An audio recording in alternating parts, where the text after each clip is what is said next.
Everyone, आज BHU का entrance exam था और मैं आप लोगों के साथ डिस्कस करने वाला हूं अभी एलएलबी का एंट्रेंस पेपर में जो क्वेश्चन पेपर आया था उसके मोस्ट प्रोबेबल आंसर्स जो हैं मैं वो आप लोगों के साथ अभी डिस्कस करने वाला हूं।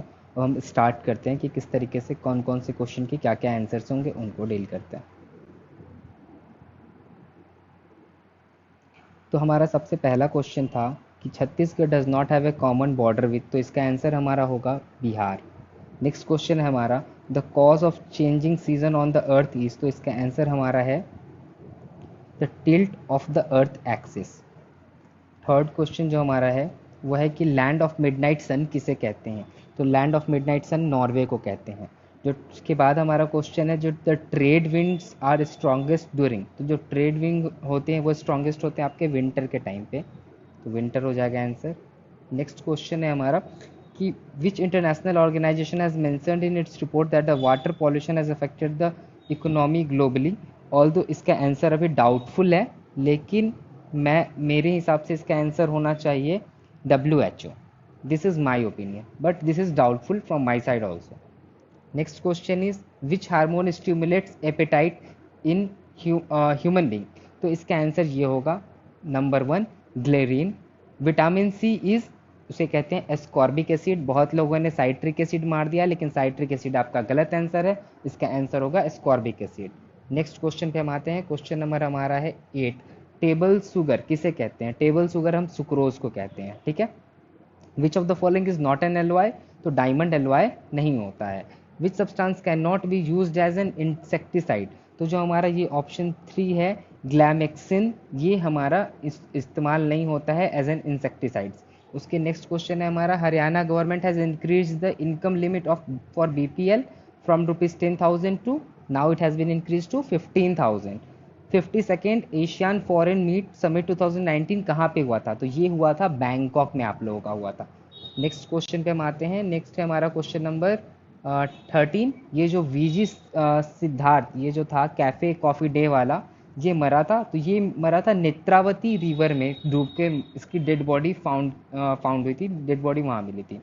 नेक्स्ट है हमारा कि आर्चरी एसोसिएशन ऑफ इंडिया का जो प्रेसिडेंट है किसे किया गया है, तो अर्जुन मुंडा को किया गया है, ठीक।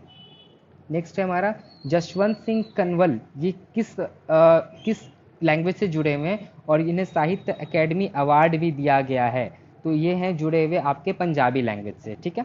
The Indian cricketer who has completed 20,000 run in 1 decade at international cricket, ये कौन हो सकते हैं, ऑब्वियसली विराट कोहली, ठीक है।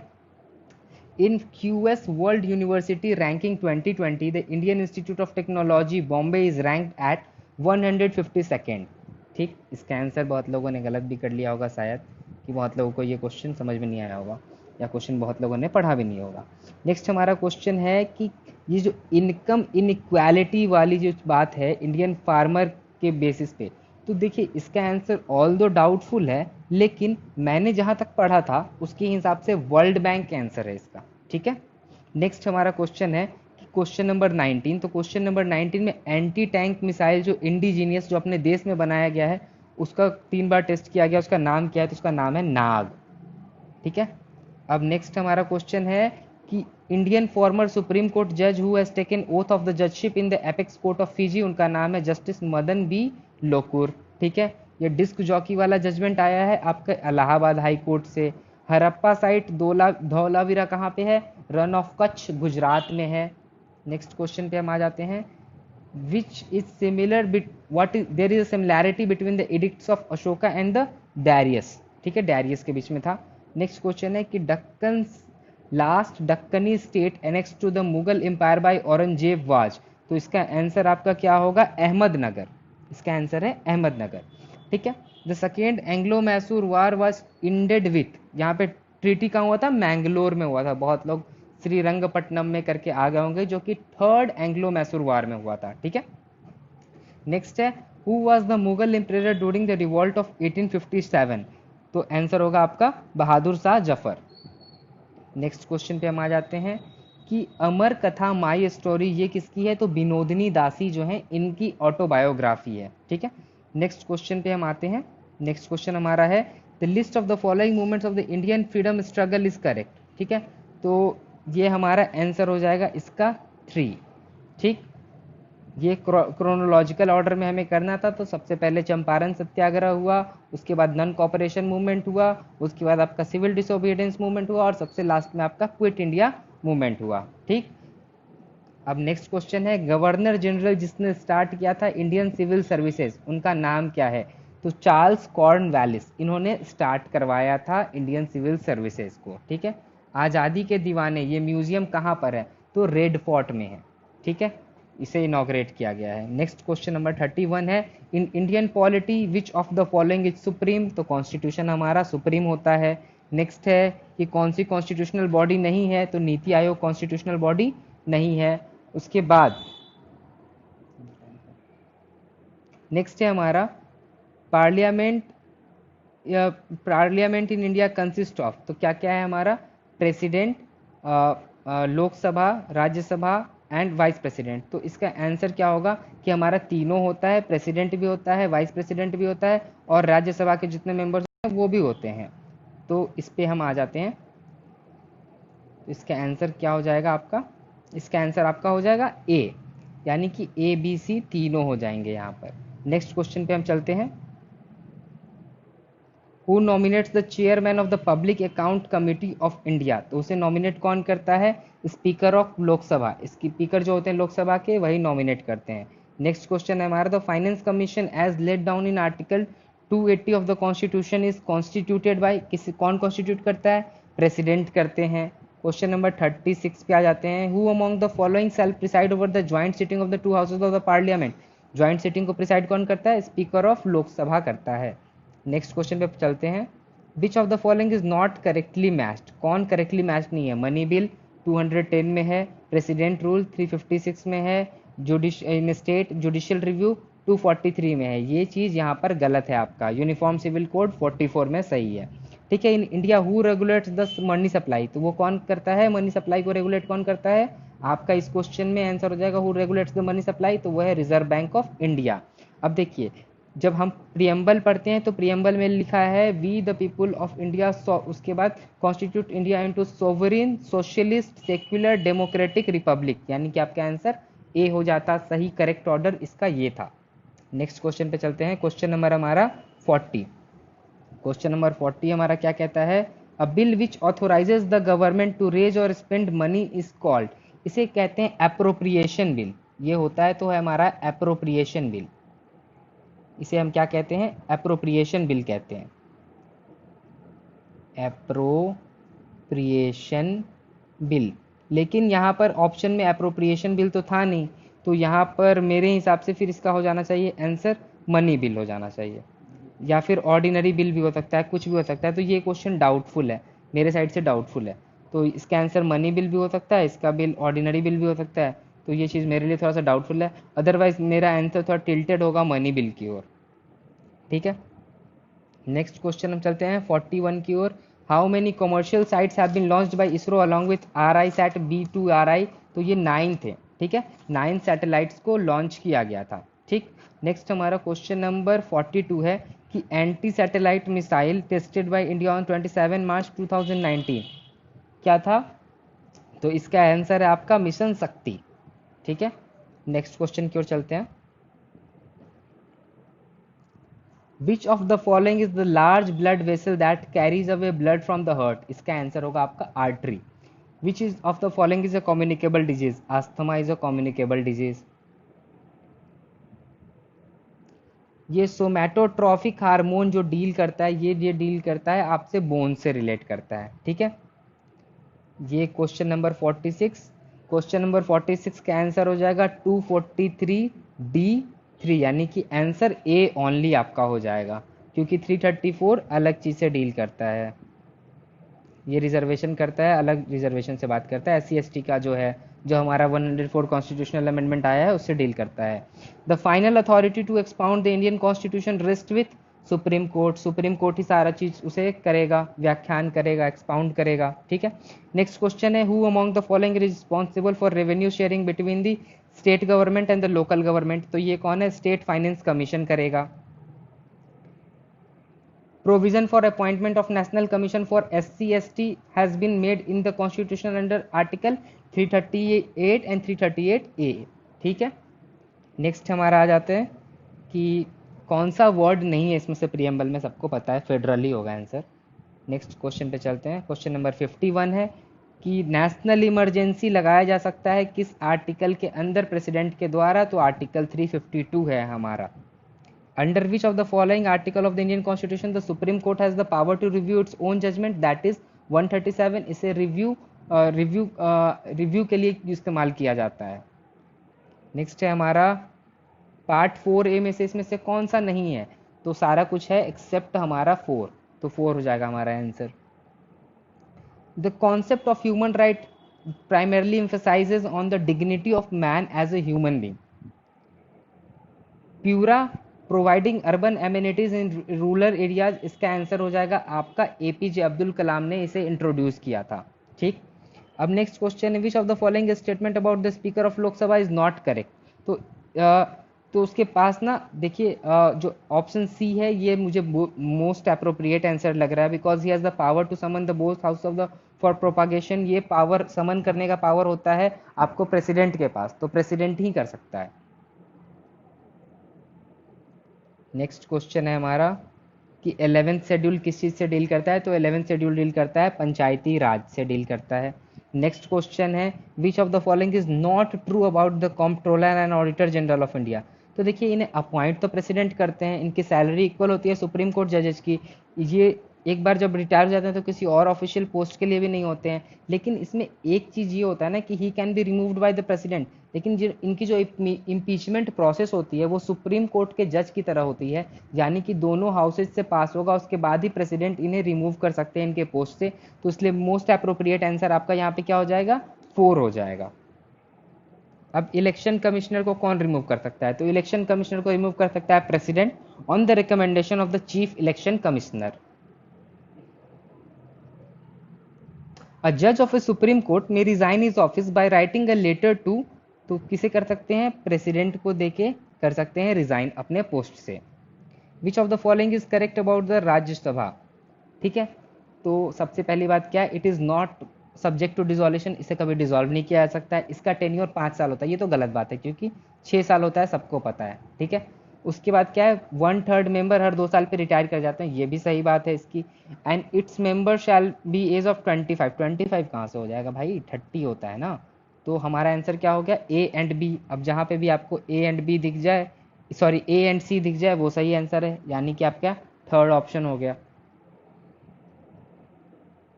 नेक्स्ट हमारा क्वेश्चन है who is the ex officio chairman of the council of state, तो vice president ex officio chairman होता है। नेक्स्ट है कि article 1 of the India declares India क्या है, यूनियन ऑफ स्टेट्स डिक्लेयर करता है ना इसे। How many schedules are there in the constitution of India, 12। ठीक, justice Rajendra Sachar committee, Rajendra Sachar committee deal करता है backwardness among the Muslim community से, तो इसका आंसर क्या हो जाता है आपका 2 हो जाएगा answer. Who among the following was the first women chief justice of a high court in India, तो ये थी जस्टिस लीला सेठ, हिमाचल प्रदेश में थी। When the office of both the president and vice president vacant होगा तो कौन बन जाएगा, चीफ जस्टिस ऑफ इंडिया बन जाएगा।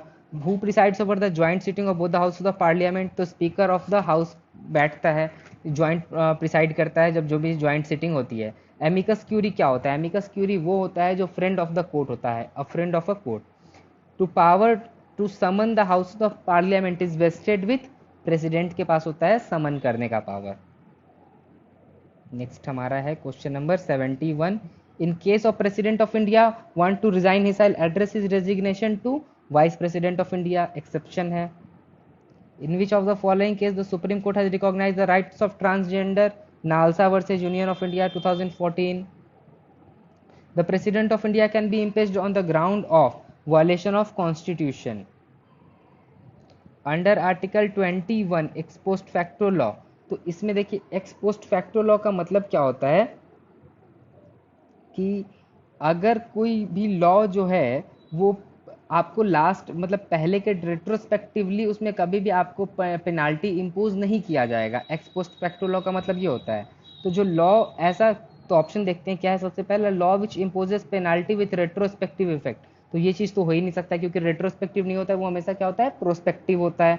पेनाल्टी इज नलिफाइड, ऐसा भी नहीं होता है। तीसरा क्या है, penalty is enhanced with the law in force. तो पेनाल्टी अगर मान लीजिए मैंने अगर मैंने रेड लाइट जंप किया था और तब पनिशमेंट नहीं थी, सिर्फ 500 रुपीज़ फाइन थी, और अब रूल हो चुका है कि 500 रुपीज़ फाइन प्लस 1 मंथ के लिए आपको जेल जाना पड़ेगा, तो ये चीज़ तो आप किसी के ऊपर नहीं लगा सकते ना, तो आप पेनाल्टी को इन्हेंस भी नहीं कर सकते हो, तो ये ऑप्शन भी आपका गलत है। तो आपका ऑप्शन नंबर जो 4 है वही करेक्ट होना चाहिए। The accused is not benefited as it enhances the punishment. ठीक है, तो उसको कोई फायदा नहीं मिलेगा क्योंकि जो दंड है या फिर जो पनिशमेंट है वो बढ़ाया जा रहा है। ठीक है, तो इसका 74 का answer as per my opinion 4 होना चाहिए। Next is the minimum age to become member of legislative council is.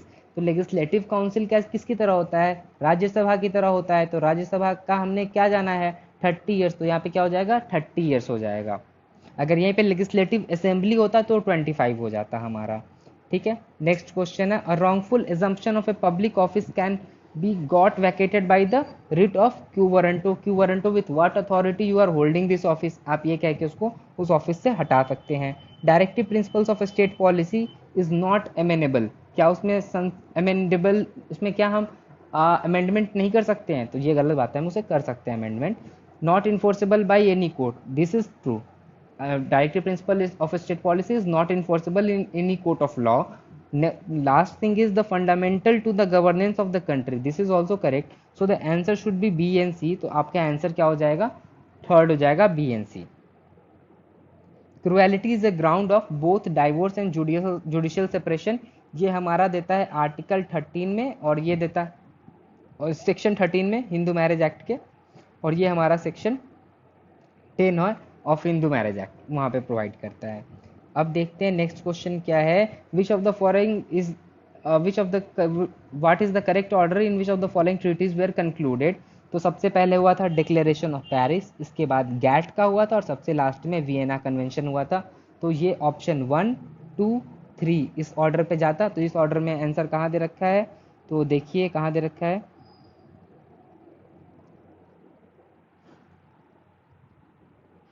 तो हमारा आंसर है, sorry this one is the first and this one is the second and this one is third. तो हमारा क्या हो जाएगा 1, 2, sorry where is the option, sorry 3, 2, 1, this is the right order, the order is the 2, sorry for the inconvenience, answer is 2। 3-1 के basis पे जाएगा। Declaration of Paris हुआ सबसे पहले, उसके बाद गैट का हुआ था, और सबसे लास्ट में वियना कन्वेंशन हुआ था।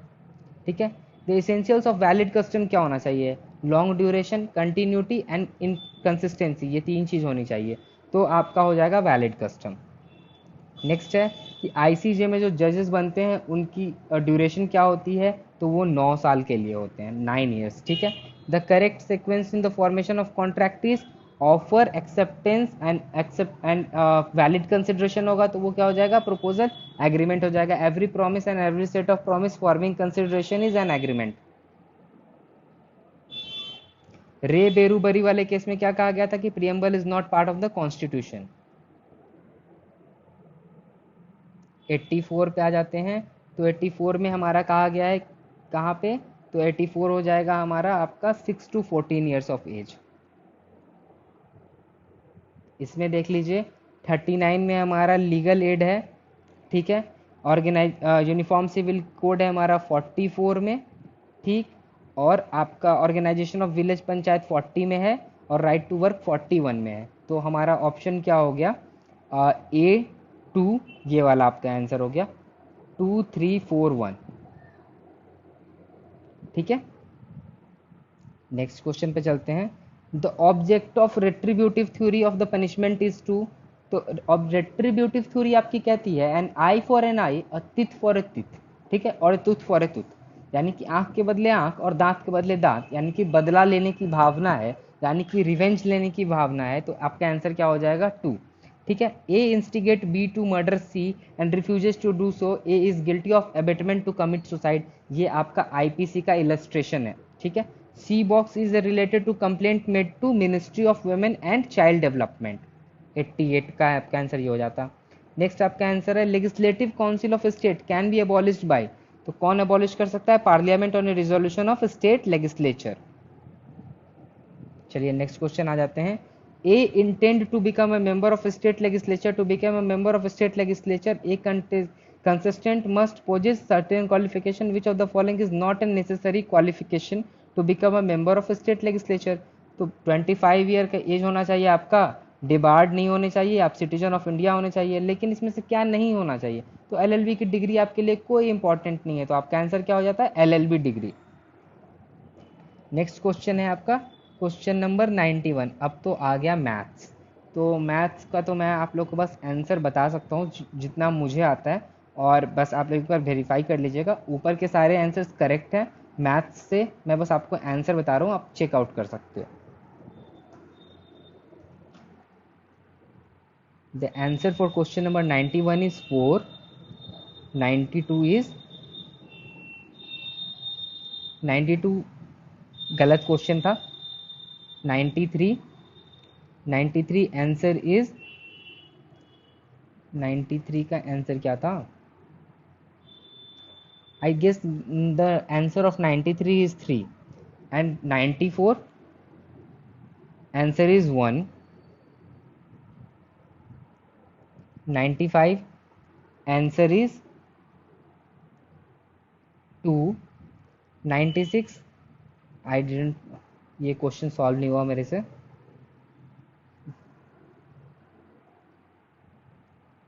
The answer is 3, sorry, the answer is 2. The next one is answer is 2005. Next the answer is 3.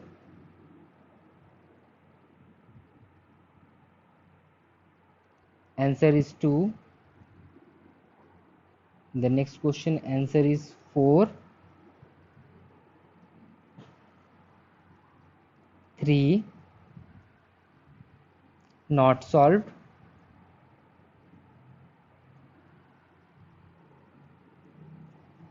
1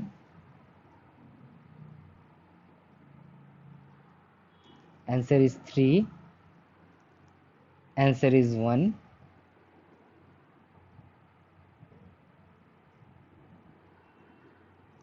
Answer is 4. Answer is again 1. Answer is 1.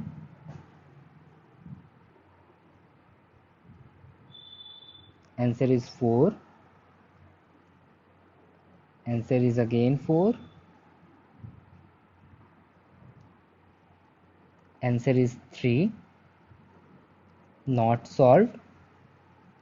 Although most of have marked 1 by 20 is the right answer, most of the people have marked 104, 114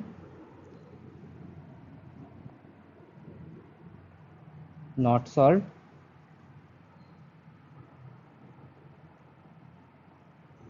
115 the answer is 2. 116 the answer is 3. 117 answer is 1. 118 answer is 3. 119 answer is 2. 120 answer is 1. 121 answer is 1. 122 answer is 4. 123 the answer is 2. 124 the answer is 3. 125 answer is 2. 126 answer is 3.